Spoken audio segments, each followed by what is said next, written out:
Welcome Home, a podcast for veterans, about veterans by veterans, is a project of Willing Warriors and the Warrior Retreat at Bull Run.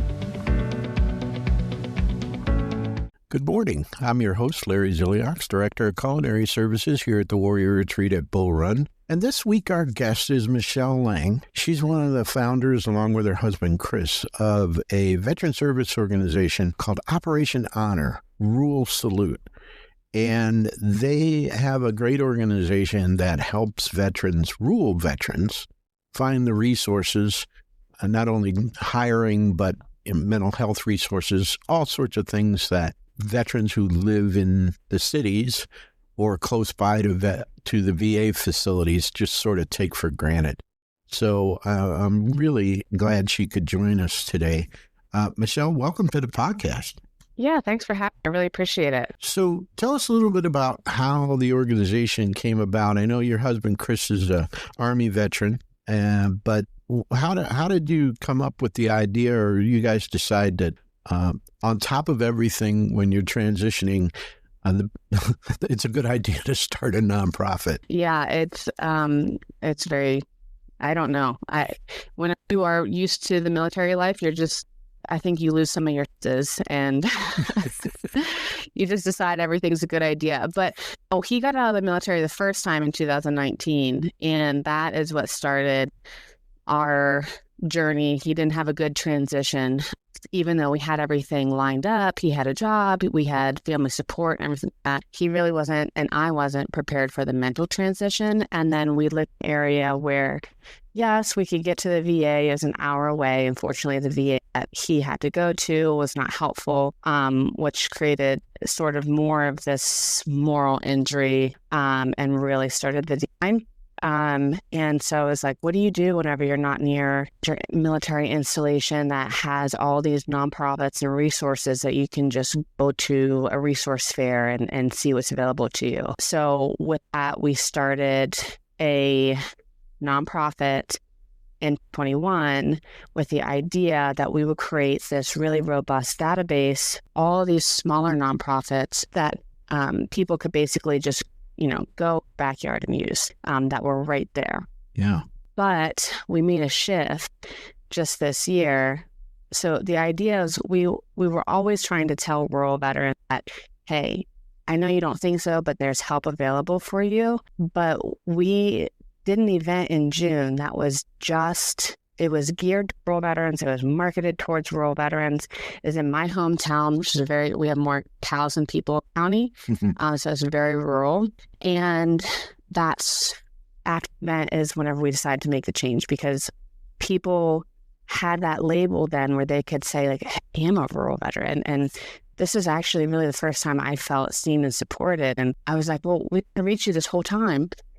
I just needed to give you that label to help you find community and understand that there's help available to you. So we made the shift from Veteran Help Point to Operation Honor Rural Salute in June with the intention of just serving rural veterans and their families and letting them know that there's help available to them, there's a community available to them, and there's a lot of great opportunity that they can take advantage of. For our listeners, if you would, how does your organization define rural veteran? We pretty much go off the USDA definition. So, I mean, there's 3 different categories of rural, but basically anywhere that's not a giant city. So there's even some people that don't identify as rural, but it's like, well, how far away is your VA? Like, do you have something? For example, we're here at Fort Liberty. Fayetteville is not very rural. There's VAs that you can go to. I live 30 minutes out of Fayetteville. We're very rural. Yeah. I live right across from a dairy farm. This is a beef farm.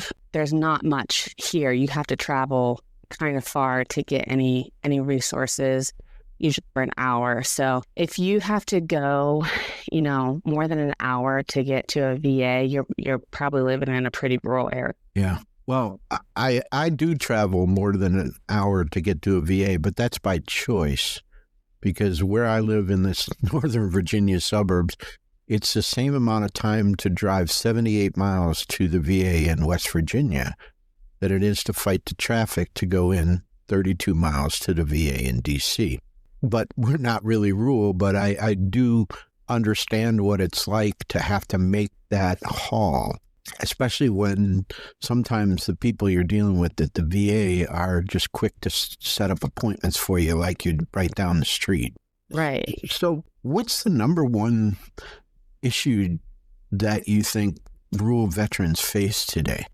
Well, there's two different perspectives, I guess. There's what I think from seeing on the outside and kind of looking at the holistic picture of it, but then talking to rural veterans, a lot of them tell me is transportation is an issue, which that is a really big issue.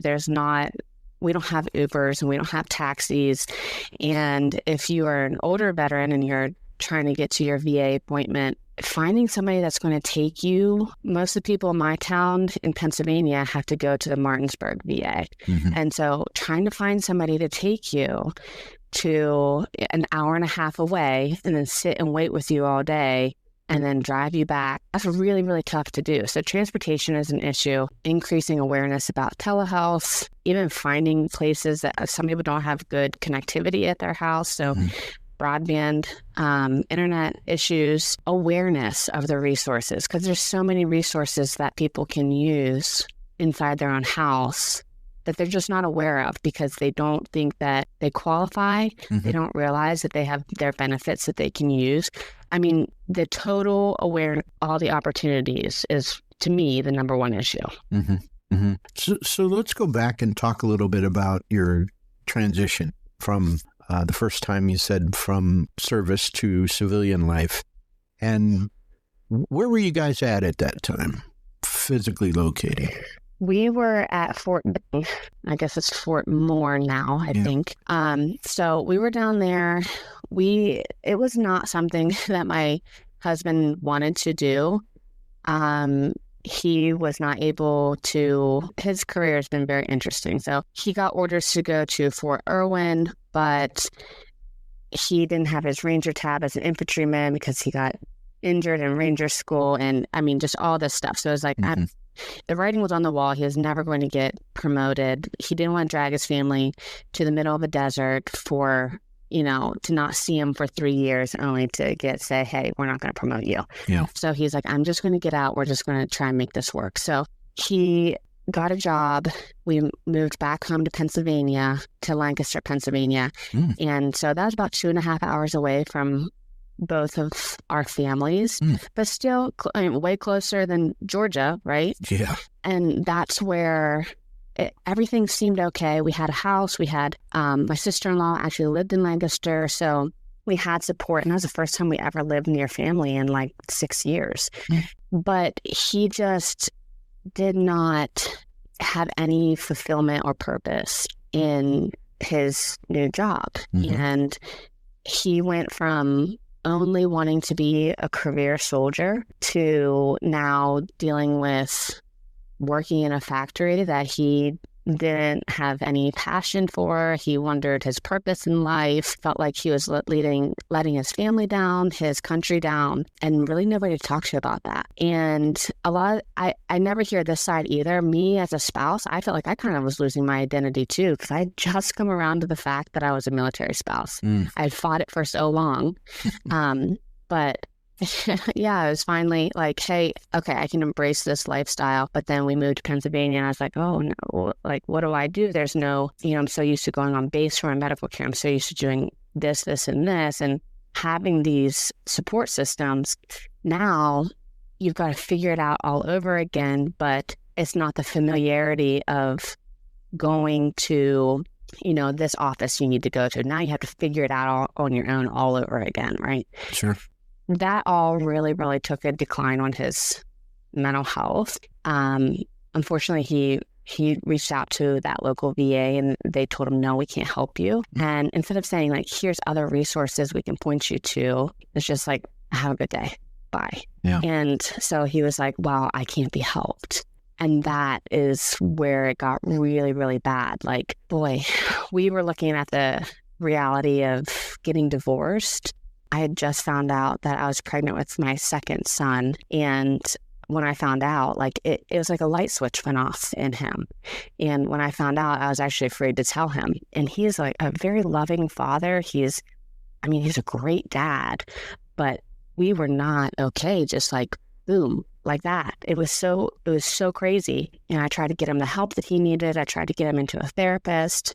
The therapist that I got him with had no military experience, had no experience working with veterans, nothing. Mm-hmm. And so that was less than helpful. That actually was kind of hurtful too, because he just didn't understand why Chris was struggling. Mm-hmm. So what did Chris do? He threw himself back into service. And he was in the reserves. So when he transitioned out, he transitioned into the reserves. But now he decided to take a bigger role, went active duty, signed up for a deployment without telling me, because that's where we were in our marriage. Luckily, we got it together before he deployed and, worked on our marriage through therapy and things like that. But it was a really, really rough year for us. Yeah. I know that our listeners understand that your story is actually more common than what people think. And that transitioning, you hear a lot of veterans talk about purpose and how they lose that. They also lose access to the tribe and access to that comfortable feeling of, in a weird way, being told what to do. Things are pretty simple because I've been told this is what I need to do and I'll do it. Also losing access to all the services that come with your own military service. So you got a problem with a lease, you take it to the legal office. They take care of it for you. Now you got to hire a lawyer if you got a problem. So It's just such a totally different world. And then on top of that, you throw in moral injury, PTS, maybe TBI, maybe just some other physical ailments that you need to have addressed. So you try to find some sort of relief through the VA. And that's a struggle just to get at it. Once you're in, the care is really good in most cases. Yeah, I understand that was a pretty common story about struggle when you separate. And I'm just so thankful that you, at some point, decided to create this amazing organization that just provides help and resources for veterans that just don't live in an area that has much to offer, at least on the surface. So that is always a problem. It's sort of the opposite of what we have, the problem that we have here in, say, the Northern Virginia area or around a city. Here in our area, there is an abundance of veteran service organizations. The problem is that there's so many that they're all doing their own thing and different things and sometimes the same things, but people don't know how to find them, or they're not really networking that well. Whereas the opposite for you is the farther out and the more rural you get, the fewer the resources. So it may look to veterans like there's just nothing available when, Operation Honor and Rural Salute is there to say, hey, those things are here, or maybe it's not quite like that, but these folks can help you. I just think what you guys do is just so great. Talk a little bit about that point in time where you said, hey, this was a good idea. This is what we should do. Well, whenever my husband was going through all that mental health stuff and, we were trying to figure that out, we actually had our neighbor, we lived in a duplex, and our neighbor was a Vietnam veteran, and he and his spouse were not married by law, but they were domestic partners for, I think, like 30 years. And they were being evicted from their home. And they didn't know what to do. Their family lived in like Maine area and also Las Vegas. So they didn't really have any help or anywhere to go. Their church also didn't know how to help them. So my husband and I found the veteran a house that accepts only Vietnam veterans, got the wife situated so that way they wouldn't be homeless. They could figure it out until they got back on their feet. And I was like, wow, that was really scary. And that's kind of what made me realize, like, what would they have done if we weren't there and they didn't know how to reach out to other veteran organizations. So my husband deployed. I started just sharing my story online, and because I wasn't embarrassed about it like a lot of people are. Mm-hmm. It's not something we could help, and it's not like I'm a weak person, and it's not like he's a weak person. We just had something that we didn't know how to deal with, but we got through the other side.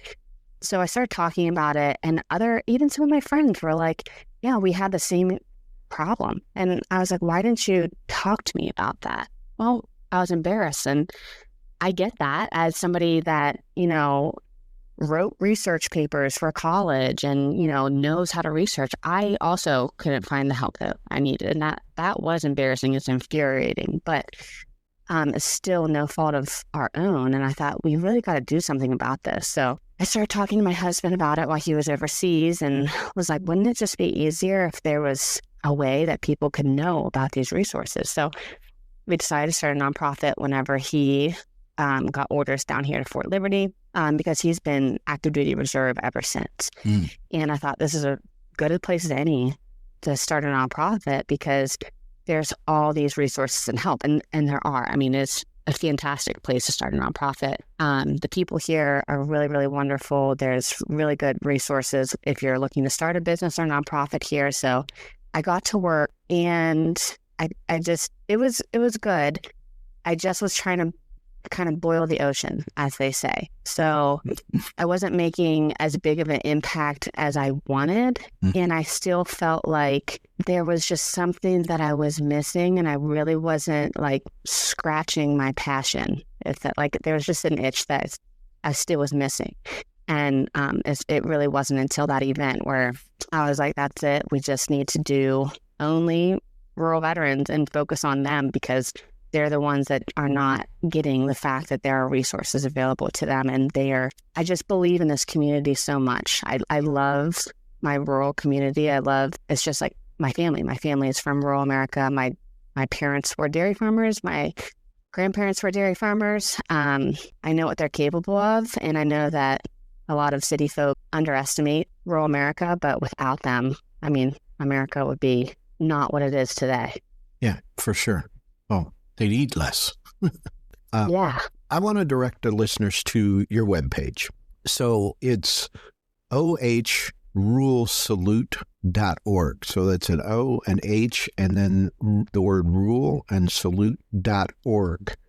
The webpage is just full of resources. This time of the episode, our listeners know really what I'm going to say, which is find the donate button. And in this case, it's on the right-hand side under the word more. Click on that and you'll see donate. Go ahead and click on that button and donate what you can.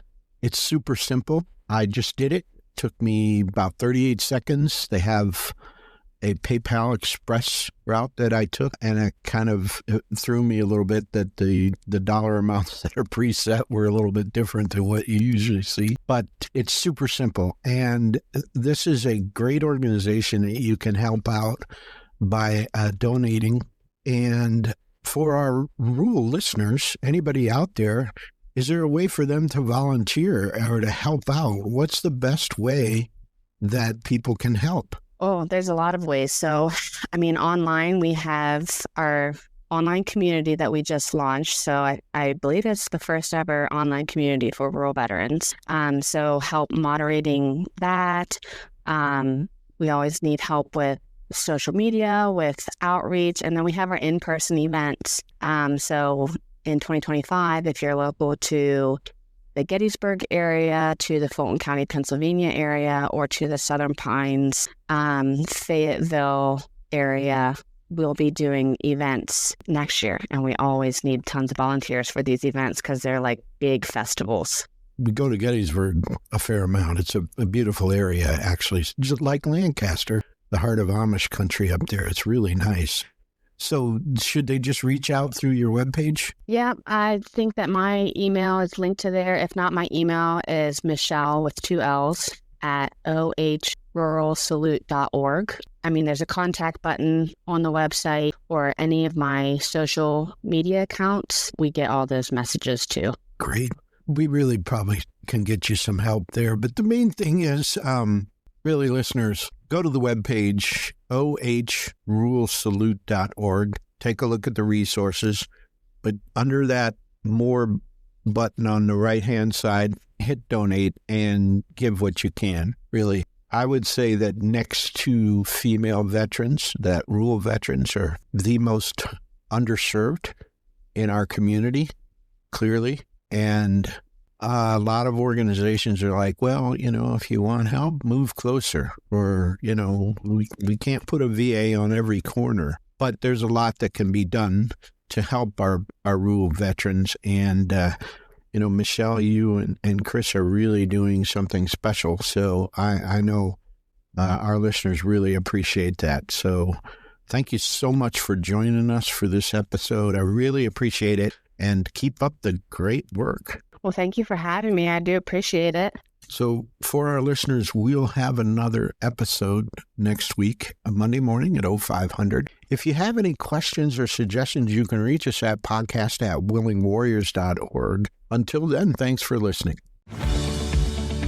The Welcome Home podcast is brought to you by Willing Warriors, a nonprofit organization serving active duty service members and veterans since 2012. To learn more, please visit our webpage at willingwarriors.org.